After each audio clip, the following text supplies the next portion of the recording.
প্রতিষ্ঠিত করার জন্য, কায়েম করার জন্য, আল্লাহ রাব্বুল আলামিনের একত্ববাদের শাসন ব্যবস্থা কায়েম করার জন্য রব্বুল আলামিন পৃথিবীতে যুগে যুগে অসংখ্য নবী রাসূল পাঠিয়েছেন। কিনা বেটি?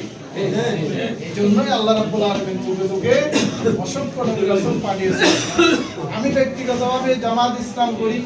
জামাত ইসলামের মধ্যে আমি গবেষণা করে, চিন্তা ভাবনা করে আমি সিদ্ধান্ত উপনীত হতে পেরেছি যে বাংলার জমিনে যতগুলো দল আছে সব দলের মধ্যে বাংলাদেশ জামাত ইসলামীতে তুলনামূলকভাবে ভালোর দিক, ইসলামের দিক, ইসলামী হুকুমত কায়েমের দিক, ন্যায় ইনসাফ ভিত্তিক কল্যাণমূলক রাষ্ট্র প্রতিষ্ঠার দিক বেশি। সেজন্যই আমি সিদ্ধান্ত উপনীত হয়েছি যে আমাকে বাংলার জন্য যতগুলো দল আছে যাচাই বাছাই করে আমি জামাত ইসলামী করি।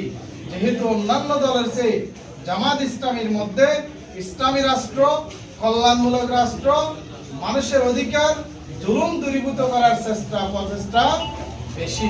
সে ব্যক্তিগতভাবে বাংলাদেশ জামাত ইসলামী করি এবং কারণে আমি নিজেও জামাত ইসলামী করি এবং জামাত ইসলামীর সাথে একাত্মতা ঘোষণা করে আল্লাহর এই জমিনে আল্লাহর দ্বীনকে প্রতিষ্ঠিত করা, ন্যায় ইনসাফ ভিত্তিক কল্যাণমূলক রাষ্ট্র প্রতিষ্ঠিত করার দাওয়াত আমি মানুষের মধ্যে দিয়ে দিই। সুতরাং আমাদেরকে ঐক্যবদ্ধ হতে হবে, সিদ্ধান্ত নিতে হবে যে আল্লাহ রাসূল সাল্লাল্লাহু আলাইহি ওয়াসাল্লাম কি জন্য এসেছেন। আমার এই জন্মভূমির মধ্যে